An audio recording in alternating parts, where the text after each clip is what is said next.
Ya, terima kasih Anda masih bersama kami di Lobby Belajar Lebih Memahami dan kami masih membahas tema mengupas fenomena hijab. Dan bagi Anda pemirsa di rumah yang ingin bergabung bersama kami untuk membahas tema ini, Anda bisa menghubungi nomor telepon 031 582 596 54. Saya ke Mbak Istiqomah. Kalau melihat fenomena ini kan muncul beberapa pekan terakhir ya Mbak. Kalau di Aisyah sendiri apakah sempat ada perbincangan begitu bagaimana menyikapi fenomena ini agar tidak berkepanjangan dan generasi muda yang berniat untuk menutup auratnya juga menemukan jalan yang benar begitu? Di Aisyah kami mempunyai beberapa majelis ya, ada majelis dakwah dan juga majelis kader. Yang di situ isinya adalah memang untuk tujuannya pada anak-anak muda. Jadi memang sasaran kami adalah merangkul para generasi muda, mungkin lebih khusus perempuannya. Jadi di situ kami mengadakan semacam, kalau di luar mungkin namanya outbound ya. Oke. Outbound, dan mungkin di situ juga kami ada rihlah. Jadi semacam untuk tadabbur alam juga, yang isinya adalah kajian-kajian yang nantinya adalah sasarannya mengena pada si remaja tersebut.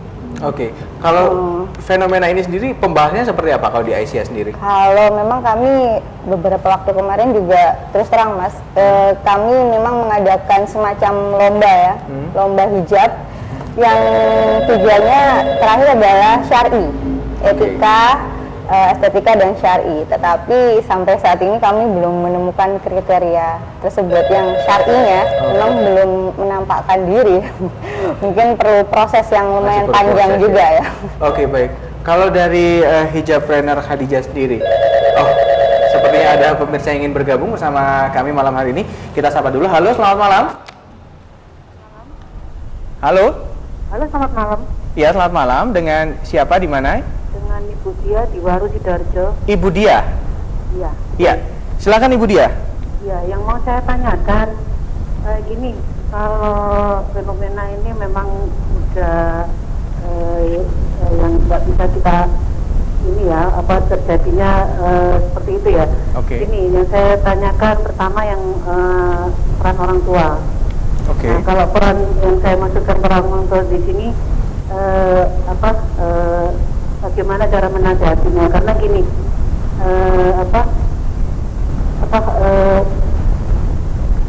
dalam hal dia berpakaian seperti itu apakah terkadang orang tua suka hilap ya, mengajarkan dalam kehidupan sehari-hari, mamaku aja pakai seperti itu,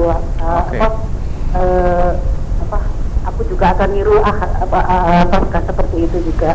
Nah, bagaimana kalau terus yang kedua di lingkungan sekitar atau teman-temannya, itu biasanya trennya seperti ini, pokoknya menutupi aurat, nah itu jadilah gitu.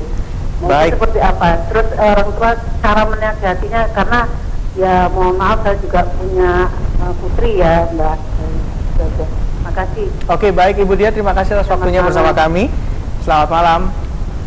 Baik, ada Ibu Dia di Waru Sidoarjo yang menanyakan bagaimana sebaiknya peran orang tua jika ada putrinya yang akhirnya menjadi larut dalam fenomena ini. Kemudian bagaimana juga menjaga putrinya agar tidak terbentengi dari lingkungan yang trennya seperti sekarang ini. Dari Mbak Istiqomah dulu. Saya pribadi, mungkin bisa share pengalaman pribadi juga ya. Ketika saya memutuskan untuk berjilbab, saya melihat orang tua saya terlebih dahulu. Bagaimanakah orang tua saya memakai jilbabnya? Seperti apakah beliau memakai jilbab? Seperti ini dan seperti ini, kan begitu. Jadi mereka mengajarkan pada saya tidak dengan ucapan, tapi langsung dengan contoh, sebagaimana Rasulullah yang mengajarkan. Beliau mengajarkan dengan contoh, karena itu adalah contoh yang lebih baik dan teladan yang lebih baik untuk kita. Oke. Gitu. Jadi ketika anaknya sudah terjerumus, bukan terjerumus ya, ikut-ikutan, larut dalam tren, Mungkin setidaknya kita bisa, kalau ibu-ibu dengan anaknya ini kan suka ngerumpi ya, ngerumpi bareng, curhat-curhat bareng.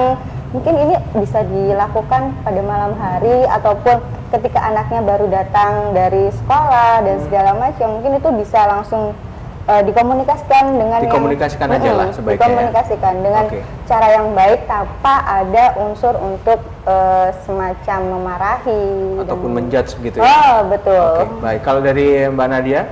Iya, memang kalau dari keluarga sudah kuat, biasanya anak pun dari di lingkungan manapun juga bisa teguh ya. Tapi juga tidak bisa dipungkiri, tren itu sekarang sangat-sangat variasinya beragam, aneka macam. Media sosial juga semakin kencang gitu ya. Apalagi juga kita ada pengaruh luar ya. Gitu.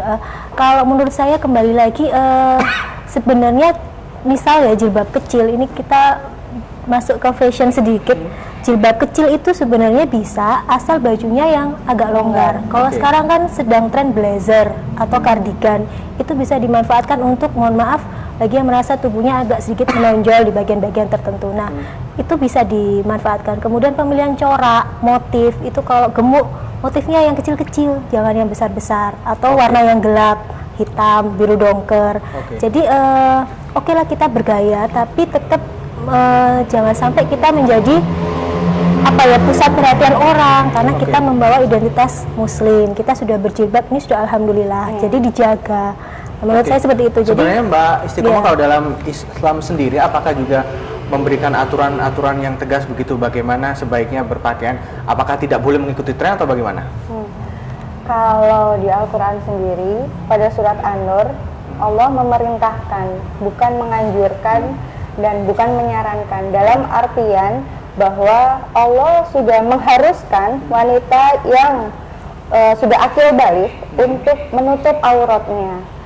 Dalam artian tidak ada bila kita memakai baju ataupun jilbab, ini bukan jilbab yang tembus pandang, kemudian yang sudah memakai baju tetapi masih memperlihatkan lekuk tubuhnya. Yang perlu diperhatikan yang pertama, jilbabnya tidak tembus pandang, kemudian pakaiannya tidak menunjukkan lekuk tubuh, kemudian yang lainnya? Kemudian tidak menyerupai laki-laki. Itu yang poin yang harus diperhatikan. Betul. Baik. Di segmen keempat nanti kita ada satu peragaan begitu, ada beberapa model yang akan hadir. Jadi pastikan Anda masih bersama kami di Lobby akan segera kembali sesaat lagi.